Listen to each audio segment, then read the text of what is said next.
Chinnaswamy ಸ್ಟೇಡಿಯಂನಲ್ಲಿ cricket ಪಂದ್ಯಕ್ಕೆ green signal. RCB ವಿಜಯೋತ್ಸವದ ಸಂದರ್ಭದಲ್ಲಿ ಆದಂತಹ ಕಾಲ್ತುಳಿತದ ಬಳಿಕ ಕ್ರಿಕೆಟ್ ಪಂದ್ಯ ನಡೆದಿರಲಿಲ್ಲ. ಇದೀಗ ಗ್ರೀನ್ ಸಿಗ್ನಲ್. ಸ್ಟೇಡಿಯಂನಲ್ಲಿ ಕೆಲ ಬದಲಾವಣೆಗೆ ಪೊಲೀಸರು ಮಾರ್ಗಸೂಚಿಯನ್ನ ಕೊಟ್ಟಿದ್ದಾರೆ. 17 ಅಂಶಗಳ ಮಾರ್ಗಸೂಚಿಯನ್ನ ರೆಡಿ ಮಾಡಿರುವ ಪೊಲೀಸರು ಕೆಎಸ್ಸಿಎಗೆ ಮಾರ್ಗಸೂಚಿ ಹೊರಡಿಸಲು ಪೊಲೀಸರು ಸಿದ್ಧತೆಯನ್ನ ಮಾಡಿಕೊಂಡಿದ್ದಾರೆ. 33,000 ಆಸನಗಳ ಸಾಮರ್ಥ್ಯದ ಸ್ಟೇಡಿಯಂ ಸುತ್ತ ಪಾರ್ಕಿಂಗ್, ಪಿಕಪ್ ಮತ್ತು ಡ್ರಾಪ್ ವ್ಯವಸ್ಥೆ, ಪ್ರವೇಶ ದ್ವಾರಗಳು ಫುಟ್ಪಾತ್ಗಳ ಮೇಲೆಯೇ ಇರುವುದರಿಂದ ಪ್ರೇಕ್ಷಕರು ಕ್ಯೂ ನಿಲ್ಲಲು ಪ್ರತ್ಯೇಕ ವ್ಯವಸ್ಥೆಯನ್ನು ಮಾಡಬೇಕು. ಈ ವಿಚಾರಗಳು ಸೇರಿದಂತೆ ಮಾರ್ಗಸೂಚಿಗಳನ್ನು ತಿಳಿಸಲಾಗಿದೆ. ಈ ಕುರಿತು ಮತ್ತಷ್ಟು ಮಾಹಿತಿಯನ್ನು ಕೊಡೋದಕ್ಕೆ ನಮ್ಮ ಪ್ರತಿನಿಧಿ ಕಿರಣ್ ಇದೀಗ ನೇರ ಸಂಪರ್ಕದಲ್ಲಿದ್ದಾರೆ. ಕಿರಣ್, ಮಾರ್ಗಸೂಚಿಯಲ್ಲಿ ಪ್ರಮುಖವಾಗಿ ಏನೆಲ್ಲ ಅಂಶಗಳನ್ನು ಉಲ್ಲೇಖ ಮಾಡಲಾಗಿದೆ ಅಂತ ಹೇಳಿ.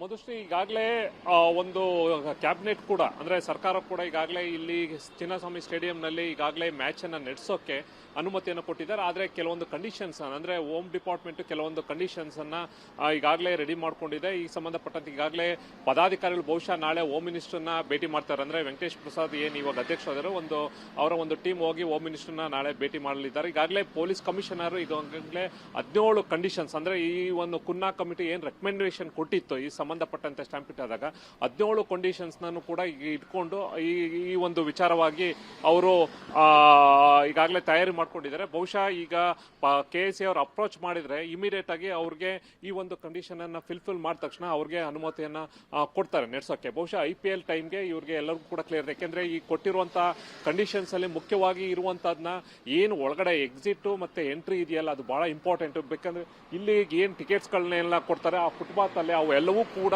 ಬಿಟ್ಟು ಅವರ ಜಾಗದಲ್ಲಿ ಮಾಡ್ಕೋಬೇಕು. ಮತ್ತೆ ಪಬ್ಲಿಕ್ ಗೆ ಓಡಾಡಕ್ಕೆ ಜಾಗ ಕೊಡಬೇಕು. ಮತ್ತೆ 6 ಅಡಿ ಅಗಲ ಗೇಟ್ಗಳನ್ನೆಲ್ಲವೂ ಕೂಡ ಅವರು ಮಾಡ್ಕೋಬೇಕು ಅನ್ನೋದಿದೆ. ಜೊತೆಗೆ ಫೈರ್ಗೆ ಎಕ್ಸಿಟ್ ಇರ್ಬೋದು, ಜೊತೆಗೆ ಸಪರೇಟ್ ಆಗಿ ಲೇಡೀಸ್ ಮತ್ತೆ ಮಕ್ಕಳಿಗೆ ಒಳಗಡೆ ಇದು. ಆಮೇಲೆ ಯಾರ್ಯಾರಿಗೆ ಎಷ್ಟು ರಿಯಲ್ ಟೈಮ್ ಕೌಂಟ್ ಒಳಗಡೆ ಬರೋರು ಎಷ್ಟು ಜನ ಬರ್ತಾರೆ ಅನ್ನೋದ್ರ ಬಗ್ಗೆ ಮಾಹಿತಿ ಇರಬಹುದು.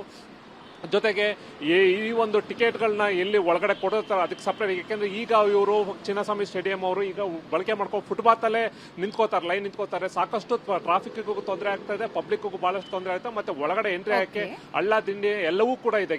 ಗೇಟ್ಗಳೆಲ್ಲ ಬಹಳ ಕಿರಿದಾದ ಗೇಟ್ಗಳಿದೆ. ಹೀಗಾಗಿ ಸಾಕಷ್ಟು ಸುಧಾರಣೆ ಮಾಡ್ಕೋಬೇಕು ಅನ್ನೋದು ಈಗಾಗಲೇ ಆ ಒಂದು ಕಂಡೀಷನ್ಸ್ ಅಲ್ಲಿ ಈಗ ತಯಾರಿ ಮಾಡ್ಕೊಂಡಿದ್ದಾರೆ.